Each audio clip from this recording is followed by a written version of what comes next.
Welcome back to the Hollow Library.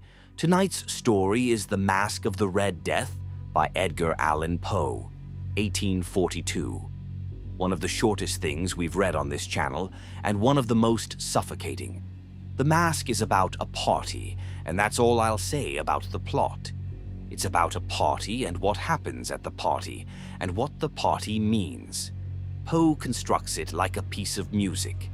Everything in its place, everything building towards something you can feel coming from the first sentence but cannot stop. If you've never read this one, you're in the right place. If you have, you know what's waiting at the end of those 7 rooms.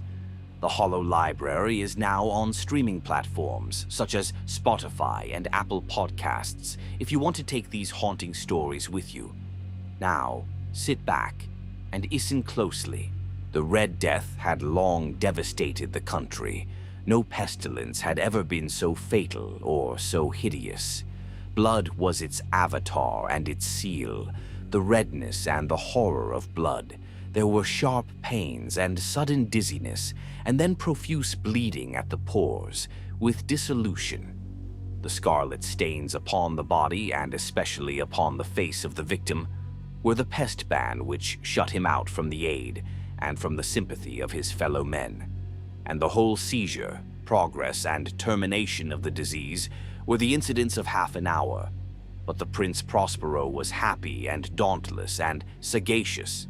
When his dominions were half depopulated, he summoned to his presence 1,000 hale and light-hearted friends from among the knights and dames of his court, and with these retired to the deep seclusion of one of his castellated abbeys.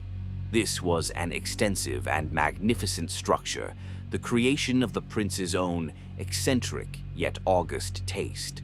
A strong and lofty wall girdled it in. This wall had gates of iron. The courtiers, having entered, brought furnaces and massy hammers and welded the bolts. They resolved to leave means neither of ingress nor egress to the sudden impulses of despair or of frenzy from within. The abbey was amply provisioned. With such precautions, the courtiers might bid defiance to contagion. The external world could take care of itself. In the meantime, it was folly to grieve or to think. The prince had provided all the appliances of pleasure. There were buffoons, there were improvisatori, there were ballet dancers, there were musicians, there was beauty, there was wine. All these and security were within. Without was the Red Death. It was towards the close of the 5th or 6th month of his seclusion, and while the pestilence raged most furiously abroad, that the Prince Prospero entertained his 1,000 friends at a masked ball of the most unusual magnificence. It was a voluptuous scene, that masquerade. But first let me tell of the rooms in which it was held. These were 7, an imperial suite. In many palaces, however, such suites form a long and straight vista, while the folding doors slide back nearly to the walls on either hand, so that the view of the whole extent is scarcely impeded. Here the case was very different, as might have been expected from the Duke's love of the bizarre. The apartments were so irregularly disposed that the vision embraced but little more than one at a time. There was a sharp turn at every 20 or 30 yards, and at each turn a novel effect. To the right and left, in the middle of each wall, a tall and narrow Gothic window looked out upon a closed corridor which pursued the windings of the suite.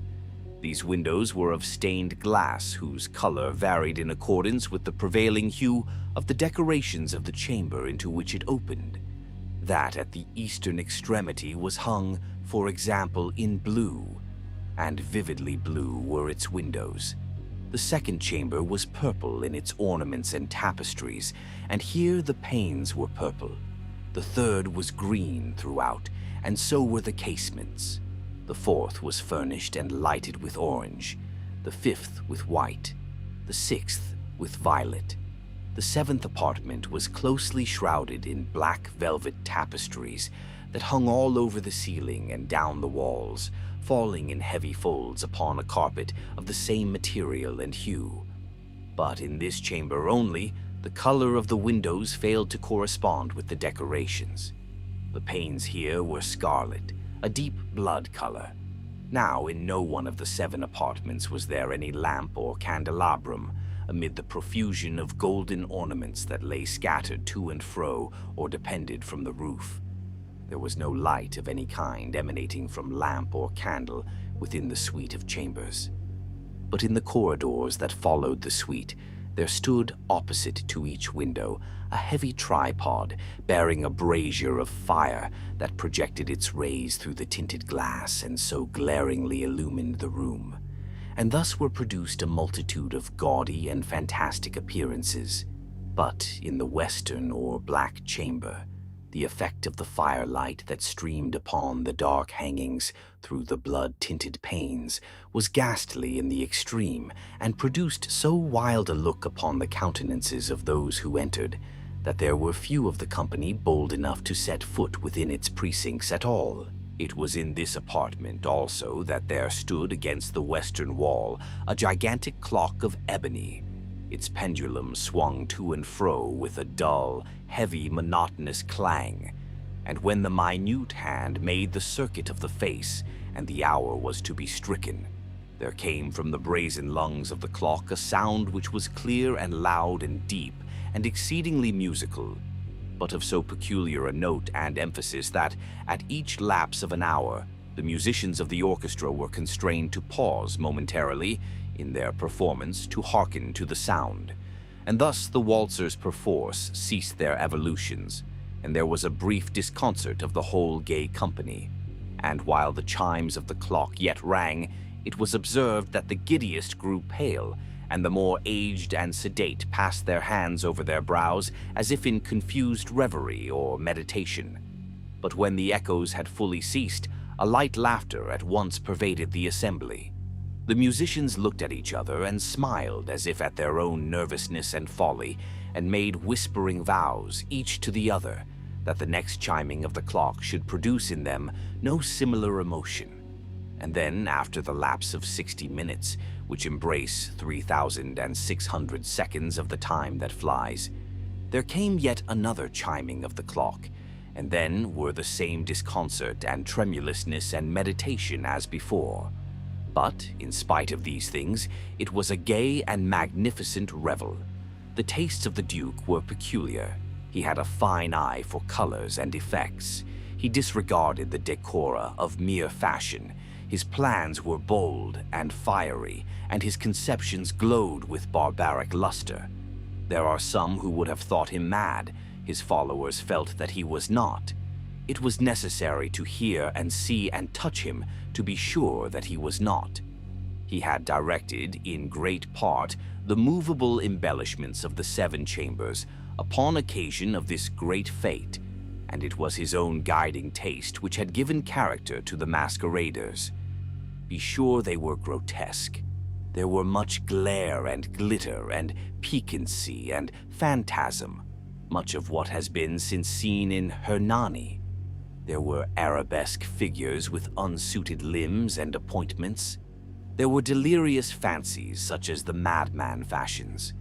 There were much of the beautiful, much of the wanton, much of the bizarre, something of the terrible, and not a little of that which might have excited disgust. To and fro in the 7 chambers there stalked, in fact, a multitude of dreams, and these, the dreams, writhed in and about, taking hue from the rooms and causing the wild music of the orchestra to seem as the echo of their steps. And anon, there strikes the ebony clock which stands in the hall of the velvet. And then, for a moment, all is still and all is silent save the voice of the clock. The dreams are stiff frozen as they stand, but the echoes of the chime die away. They have endured but an instant, and a light half-subdued laughter floats after them as they depart. And now again the music swells, and the dreams live, and writhe to and fro more merrily than ever, taking hue from the many-tinted windows through which stream the rays from the tripods.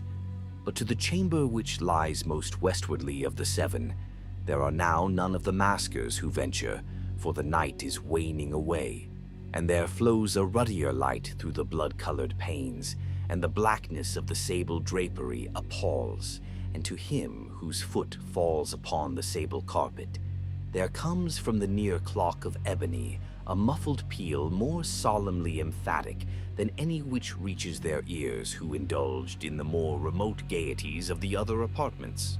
But these other apartments were densely crowded, and in them beat feverishly the heart of life, and the revel went whirlingly on, until at length there commenced the sounding of midnight upon the clock. And then the music ceased, as I have told, and the evolutions of the waltzers were quieted, and there was an uneasy cessation of all things as before. But now there were 12 strokes to be sounded by the bell of the clock, and thus it happened perhaps that more of thought crept with more of time into the meditations of the thoughtful among those who reveled. And thus, too, it happened, perhaps, that before the last echoes of the last chime had utterly sunk into silence, there were many individuals in the crowd who had found leisure to become aware of the presence of a masked figure which had arrested the attention of no single individual before.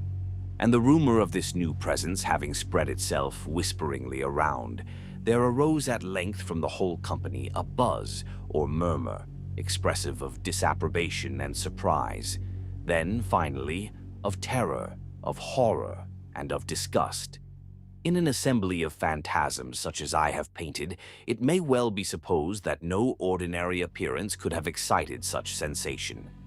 In truth, the masquerade license of the night was nearly unlimited, but the figure in question had Heroded Herod, and gone beyond the bounds of even the prince's indefinite decorum.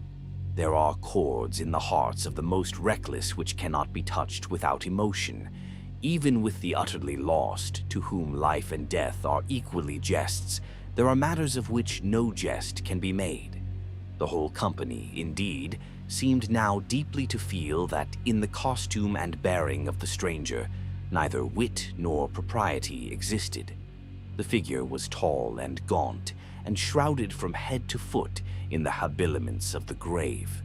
The mask which concealed the visage was made so nearly to resemble the countenance of a stiffened corpse that the closest scrutiny must have had difficulty in detecting the cheat.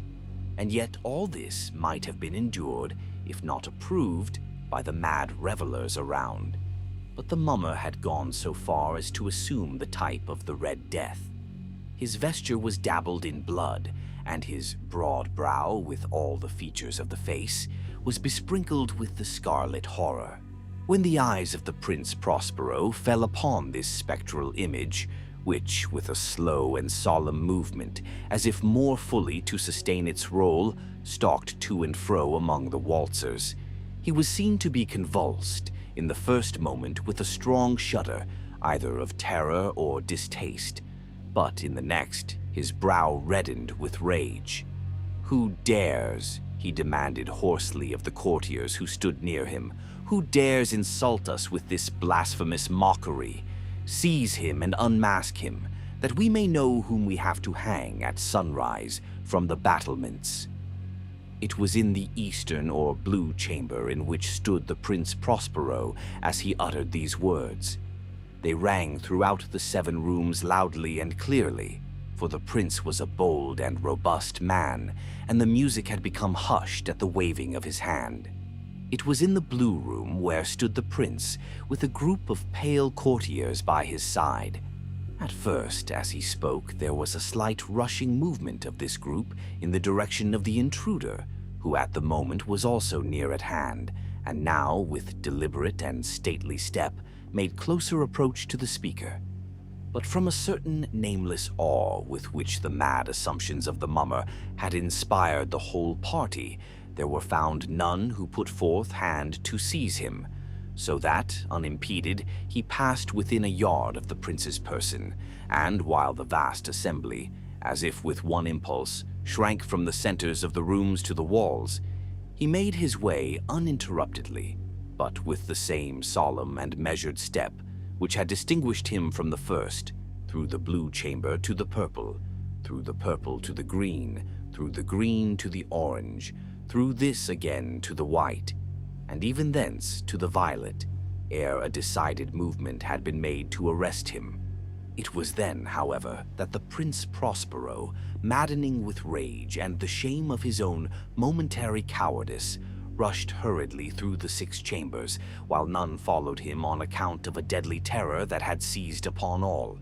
He bore aloft a drawn dagger and had approached in rapid impetuosity to within 3 or 4 feet of the retreating figure, when the latter, having attained the extremity of the velvet apartment, turned suddenly and confronted his pursuer. There was a sharp cry, and the dagger dropped gleaming upon the sable carpet, upon which, instantly afterwards, fell prostrate in death the Prince Prospero.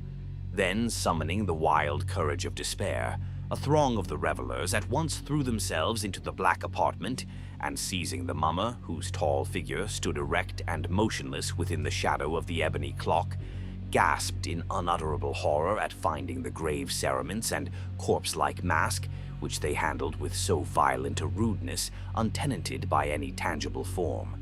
And now was acknowledged the presence of the Red Death. He had come like a thief in the night, and one by one dropped the revelers in the blood-bedewed halls of their revel, and died each in the despairing posture of his fall. And the life of the ebony clock went out with that of the last of the gay, and the flames of the tripods expired, and darkness and decay and the Red Death held illimitable dominion over all. Thank you for listening to the Hollow Library. Poe wrote that in 1842. It is just over 2,000 words, and in those 2,000 words he built something that has never stopped working, a story that operates on you the way the Red Death itself operates on Prospero's court. By the time you understand what it is, it's already inside. Let's talk about what he actually did. The setup is almost satirical. A prince decides that the correct response to a plague is to throw a party. Not just any party, a 1,000-person masked ball inside a fortified abbey with the gates welded shut. He has provisioned it lavishly. He has provided beauty and wine and musicians and buffoons. He has, in his own estimation, solved the problem of death by simply refusing to be in the same building with it. Poe gives us one sentence on this plan before moving on. The external world could take care of itself. That sentence does everything. It tells you exactly who Prospero is, exactly what he thinks he's doing, and exactly how wrong he is, all without Poe having to editorialize once.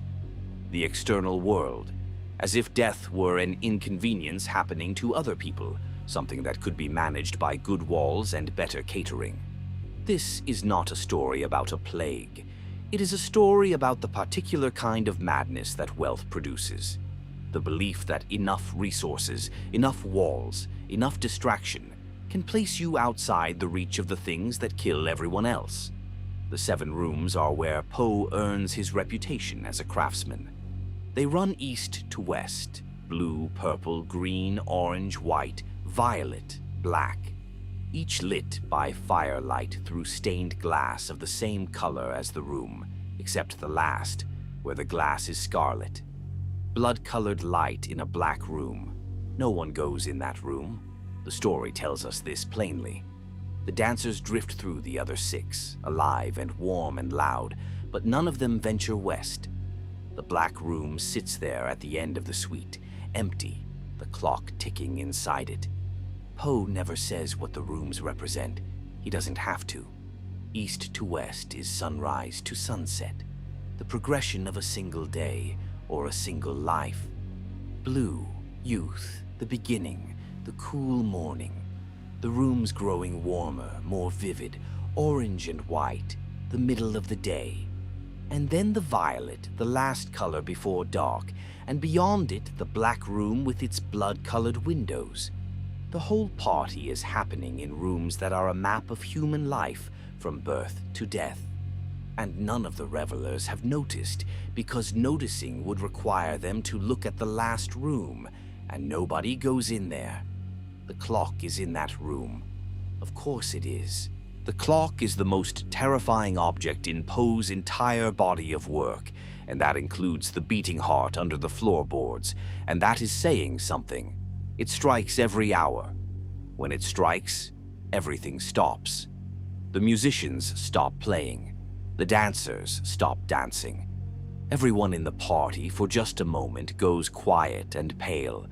The giddiest grow pale. The most aged pass their hands over their brows as if in confused reverie. And then it's over, and they laugh at themselves and make little vows to each other that next time they won't react that way.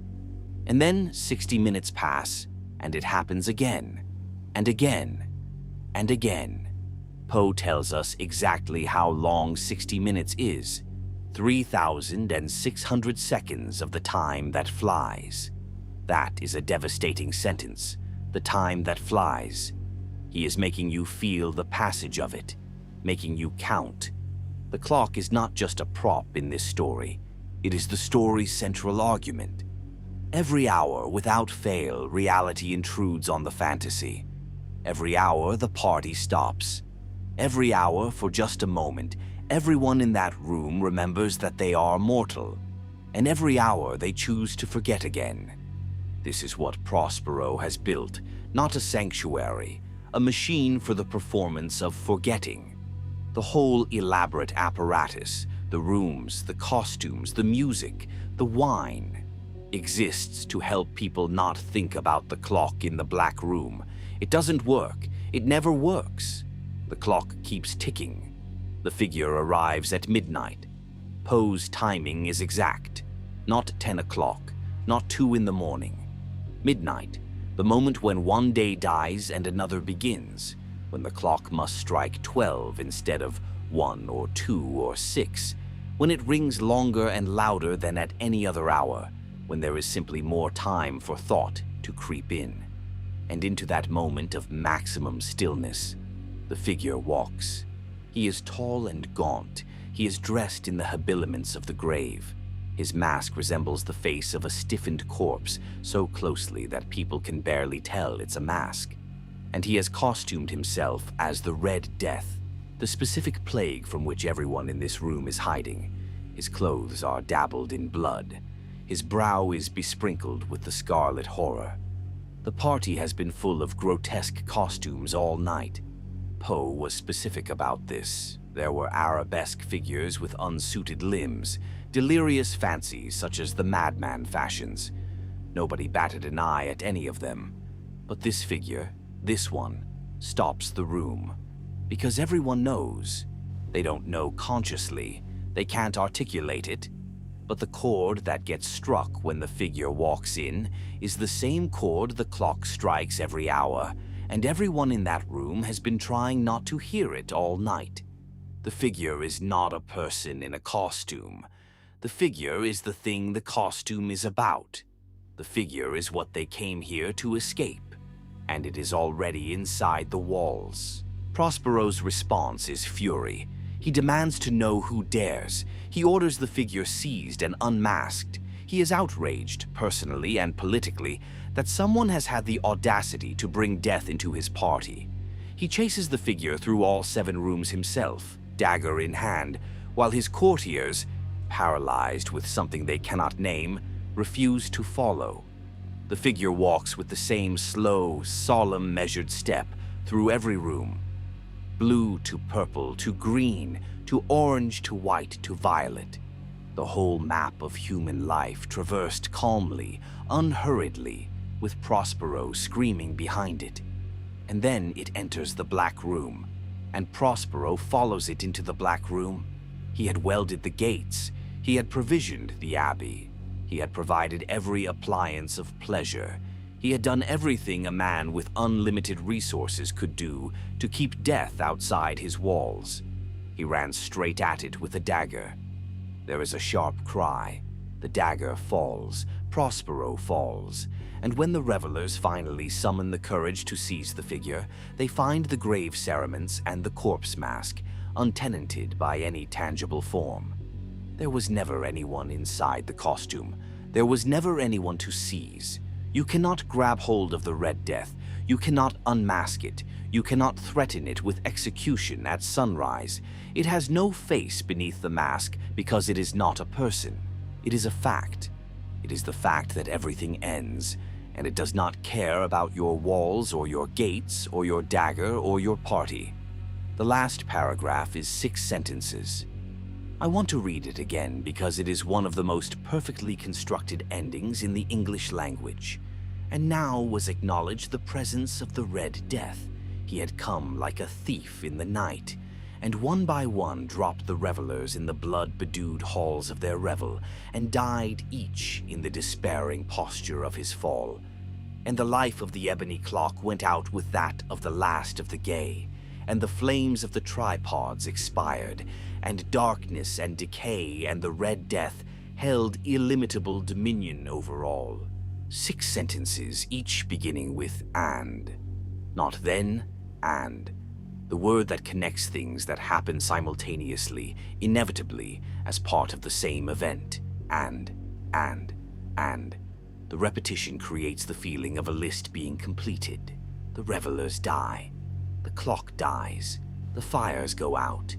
And darkness and decay and the Red Death, capitalized given the weight of proper nouns, given the permanence of names, hold illimitable dominion over all. Not temporary dominion, not partial dominion, illimitable, without limit, over all. That's the end. No survivor, no lesson learned. No one left to tell the story except Poe, who was presumably not at the party.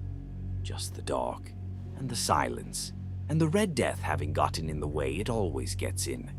Not through a breach in the walls, but through the front door, past every precaution, wearing a costume that everyone pretended not to recognize. Poe wrote this during a cholera epidemic. The disease had been killing people in waves throughout the 19th century, 1832, then again in the 1840s and 1850s and beyond. It killed indiscriminately. Rich and poor, the powerful and the helpless. Cholera did not care about your titles or your walls. He also wrote it the same year his wife Virginia began showing symptoms of tuberculosis. She would die 5 years later, still young. Poe spent the rest of his short life watching the thing that would kill her, that would eventually, in a different form, kill him, make its slow way through the walls of whatever life he was trying to build. He knew what he was writing about. It wasn't allegory for him, it was observation. There is one more thing worth saying about this story, and it is the thing I keep coming back to. The Red Death was already outside. That was the whole premise. Prospero gathered his friends because the plague was devastating his kingdom, half depopulated, Poe says. The suffering and dying happening out there, beyond the walls, was not abstract. It was Prospero's kingdom, his people, the ones he had presumably sworn some obligation to protect. And his response was to find the healthiest, the most light-hearted, the most pleasant to be around, 1,000 of them, and seal them in with himself, and weld the gates, and let the external world take care of itself. The Red Death gets in at the end not because Prospero's walls weren't strong enough. The walls were fine. It gets in because it was never the kind of thing walls could stop. But also, and Poe doesn't say this, but it's there, because some things cannot be outrun, cannot be opted out of, cannot be solved by the accumulation of resources and the company of agreeable people. Prospero didn't fail at the project he set out to accomplish. He failed at the project he was actually engaged in, which was pretending that his wealth and his walls and his party placed him in a different category from the people dying outside. It didn't. He was always in the same category. He just couldn't see it until the figure walked in. That is what Poe understood in 1842, in 2,000 words, about the human relationship with death. You can build the walls, you can weld the gates, you can fill the rooms with music and wine and beautiful people in beautiful costumes. You can make the entertainment elaborate enough, the noise loud enough, the distraction constant enough, that you almost never have to think about the clock in the black room at the end of the hall. But the clock is still there, and the hour will still strike, and the figure is already inside. Thank you for being here. If this one reached something in you, subscribe and leave a comment. The Hollow Library keeps growing because of you. There is a lot more darkness ahead. Until then, stay out of the Black Room